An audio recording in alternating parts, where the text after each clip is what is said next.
Hi everyone, it's Thursday and I gotta tell you, the video I had planned for this week just didn't really turn out, and so I'm bringing you something a little bit different instead.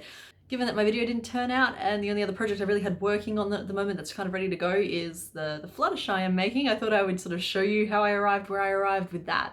So I basically followed the Skullicorn pattern because I mean it is my pony pattern.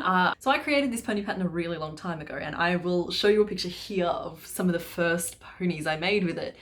Okay, so first things first, what I did was I created the body, I made 2 back legs, I made a couple of front legs, so you can see I've put some armature wire in there, and I made the neck. Now I decided not to go for the standard neutral pose on these little guys because the whole point of this exercise for me is a little bit more of a challenge than that. I wanted to see how accurately I could potentially capture the characters.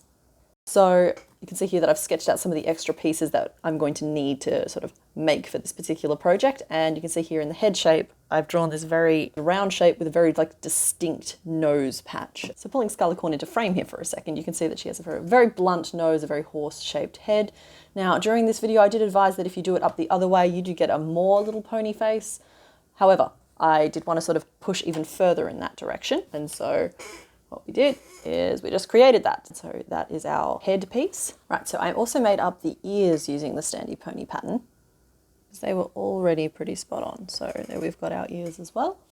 Okay, so at this point I have the main foundation pieces. So what I'm going to do is I'm going to stop and I'm going to stitch them on and secure them so that I'm no longer working with a cactus. And ta-da! Okay, so I've sewn on all 4 legs. I've left the neck loose for now and the head loose for now, just in case I need to adjust the posing a little bit when the mane gets attached. So for the mane, I got a little bit wigged out. So for the mane, I was a little intimidated at first because it is such a specific shape. I thought I was gonna have to really finesse how I created it, but turns out it's just a triangle.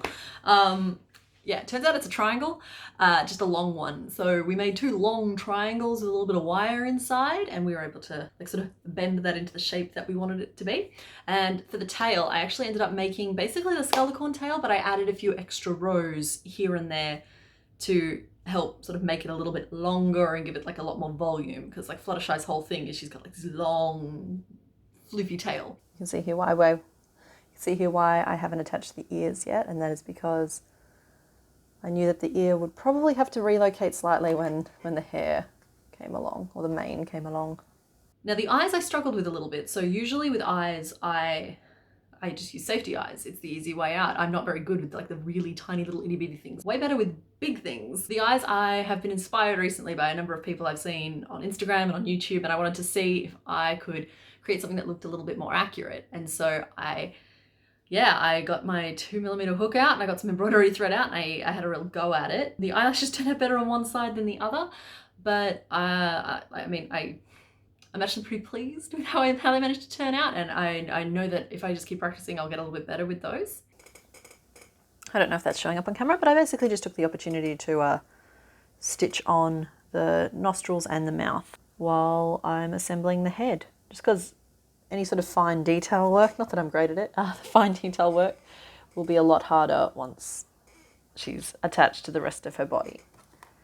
So from there I really only had to make the wings. Now, because of the pose that I've chosen, because I've chosen to this little seated pose, I knew that the wings could be nice and flat against the body. So basically I just made these two little flap things. They had to just become almost little egg shapes, and I stitched on some feather detail and attach those to the body, and that worked out great. Okay, so the hair was originally planned to fall this way, but that means that the eyelashes I messed up aren't as, I did better eyelashes on this side, so what I'm just going to try and do is swap sides. It feels a little bit sneaky, but I'll just see if it'll work. And then you can't see the eyelashes that are really bad, and you can see the ones that are, they're not great, but they're a little nicer, so that works fine, I think. So, all right, that's what we're going to do. So the cutie mark, I got out the embroidery thread again and the tiny little hook, and my hands shook like this the whole time. I made 6 little butterflies, and that was actually probably the easiest part of the whole project. So basically I created this magic ring, and then I just sort of did 4 single crochet with a slip stitch afterwards, and it created this little kind of shape. And I just made 4 of those, and then when I stitched them on using sort of a blue contrast color for the center of the butterfly.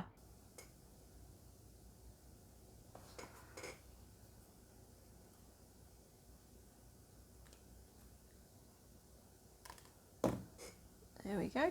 So I trimmed off the excess little bit of wire there. So that is her front part of her head, almost completed.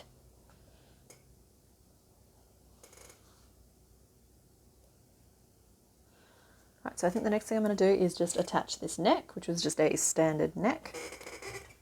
One standard neck.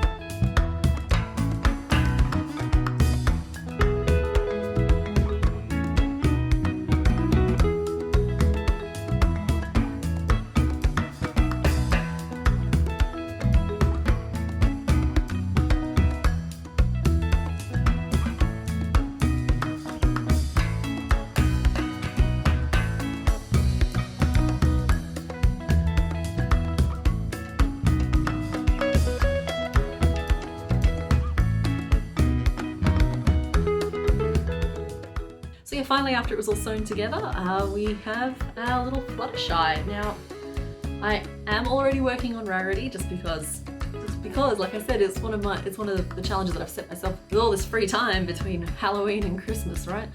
So I am already working on rarity, but I wasn't really planning on making any of these into videos, and I've kind of been forced by circumstance to do this one here just so that I have something to show you guys this week. But if you're interested in seeing the others, maybe I could do like all the remaining 5 in one big video just so you guys can see them. But let me know in the comments. Hit the like button so that I know that you want to see more of this kind of thing, because it's a bit different from what I normally show here. Right, so my Christmas series is starting next week, and I have just sketched out all the designs today. So I've got a bunch of designs. Yeah, it's going to start next week, and it's going to be a lot of fun. So we've got some nice insect themed ones here, and we have a few more little Christmas ones, and we also have Spookity's back. So that's the end of the video. Please think about hitting that subscribe button if you haven't already. And other than that, thank you so much for watching, and I will see you next week. Bye. Bye. Bye. That was a little crazy, guy. Good job. Good job.